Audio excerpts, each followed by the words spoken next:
I stared at the mirror, my heart pounding like a drum in my chest, the kind that echoes through an empty room and makes your whole body vibrate. It was supposed to be a joke, a stupid bet lost at a party with my college buddies.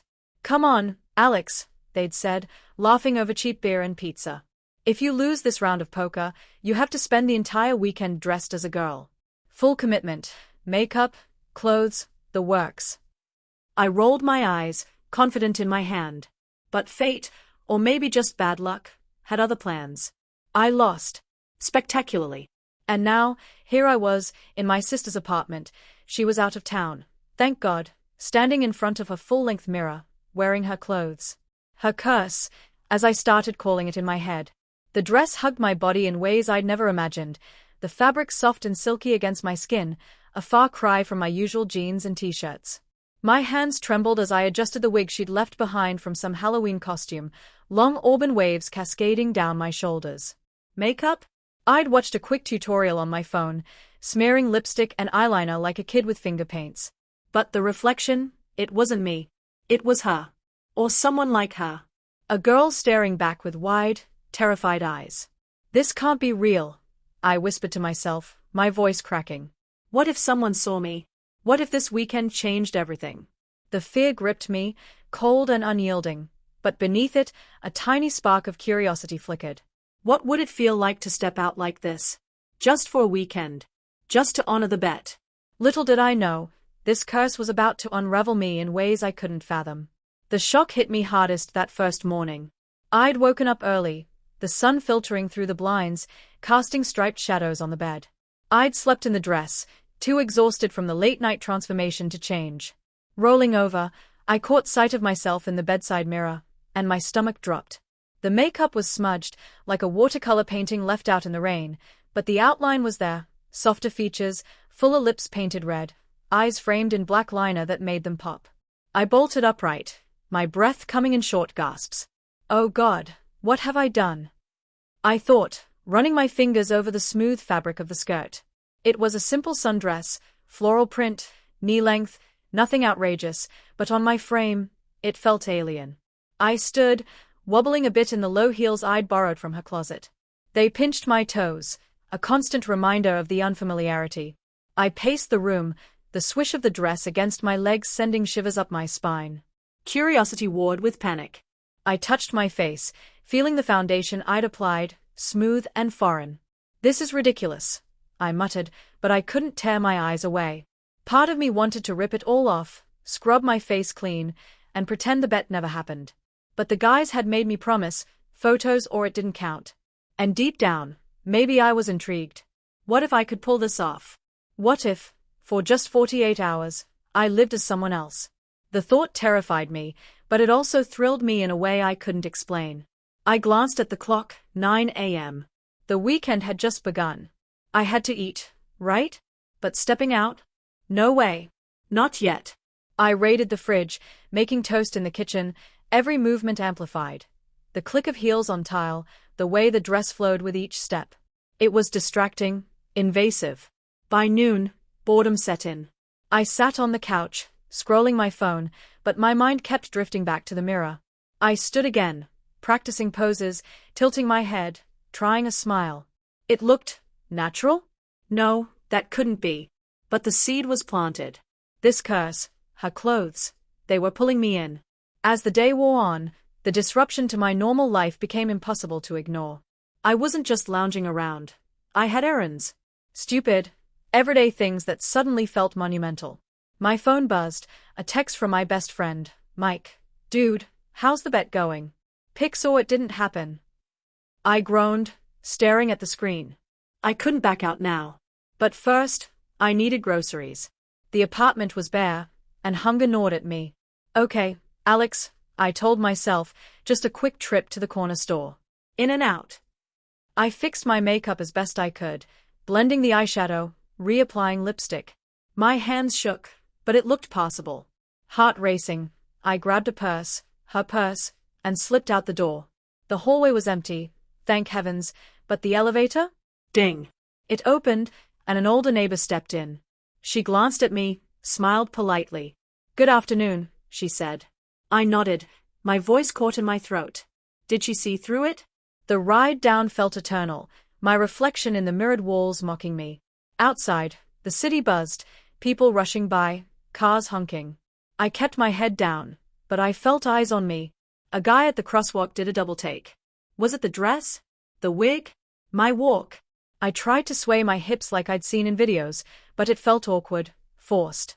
At the store, the cashier, a young woman, rang up my items without a word, but I swear her eyes lingered. "That'll be $15.87, she said. I fumbled with the purse, dropping coins. "Sorry," I mumbled, my voice pitched higher instinctively. She smiled. "No worries, miss." Miss. The word hit like a punch. Back home, I collapsed on the couch, groceries spilling. Embarrassment burned my cheeks. What am I doing? I thought. But mixed with it was a strange rush. I'd done it. No one screamed or pointed. Friends? I avoided their calls, texting excuses. Family? Mom called that afternoon. "Hey, sweetie, how's your weekend?" she asked. I cleared my throat, deepening my voice. "Fine, Mom. Just chilling." But even over the phone, I felt exposed, like she could sense the dress clinging to me. The struggle was real, fear of judgment, confusion about why this felt both wrong and intriguing. By evening, I was exhausted, the emotional weight pressing down. Yet, as I wiped off the makeup, I caught myself lingering, wondering what tomorrow would bring. That night, alone in the apartment, the secret exploration began.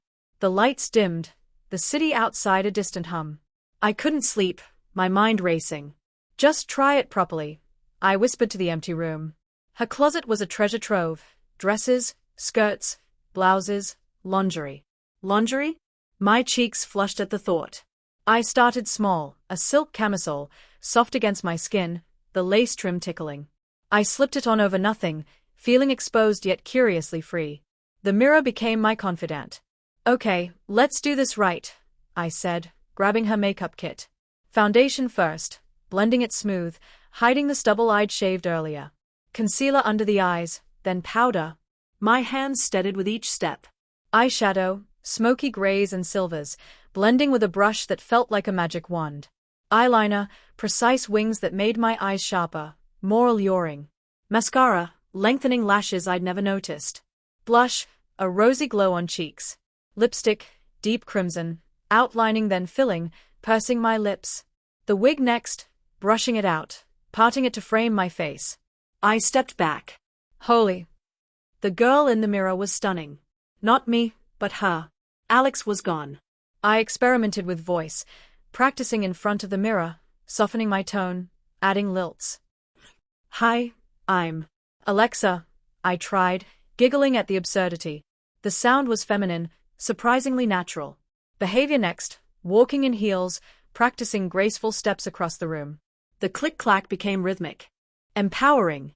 I tried poses, hand on hip, coy smile. Sensory overload. The scent of her perfume I spritzed, floral and sweet. The feel of stockings rolling up my legs, smooth and taut.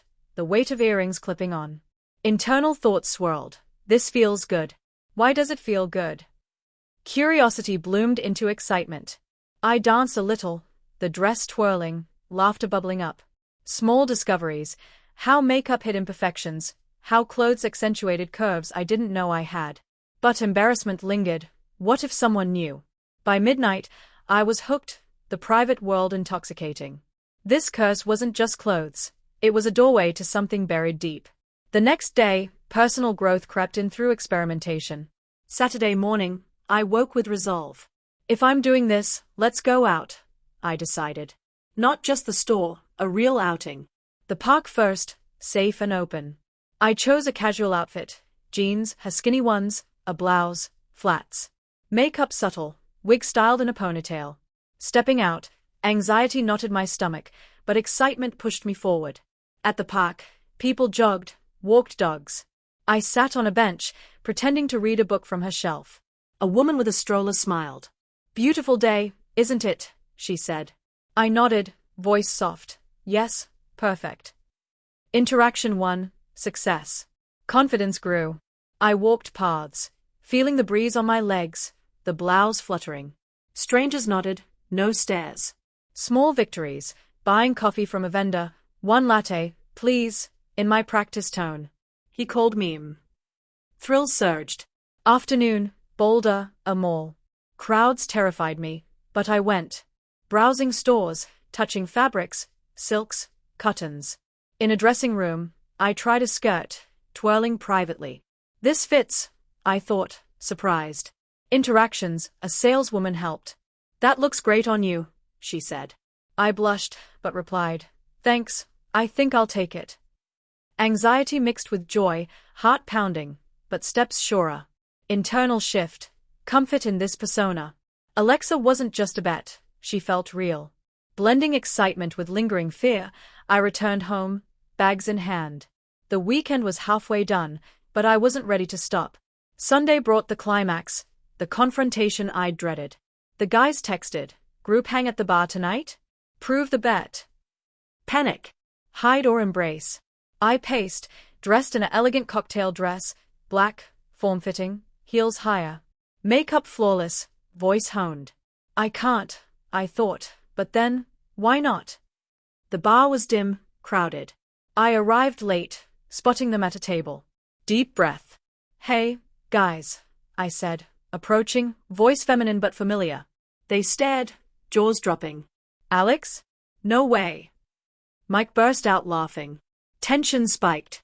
Dude, you look hot, one said, awkward. Embarrassment flooded me. This is the bet, I said, sitting, heart hammering. Whispers from nearby tables. A guy at the bar eyed me, approached. Can I buy you a drink? Choice time. Hide as Alex or own Alexa. Sure, I replied, smiling. The guys gawked. Emotional struggle peaked, fear of rejection, but pivotal, I chose embrace. Yeah, it's me. And it's fun. Laughter ensued, tension breaking. But inside, a storm. Was this me? Resolution came swiftly. The night unfolded, drinks, stories. The guys accepted, teasing but supportive. You pull it off better than we thought, Mike admitted. The stranger? Flirted harmlessly, boosting confidence. Back home, I undressed slowly, reflecting. This curse? A blessing. Acceptance washed over, I was still Alex, but Alexa was part too. Positive transformation, confidence soared, self-understanding deepened. Supportive texts from friends, proud of you, man. Or woman. Both. Looking back, her clothes weren't a curse, they were liberation. Embracing authenticity takes courage, but it leads to self-acceptance. If you're hiding a part of yourself, try it. You might find empowerment waiting. Be you, unapologetically.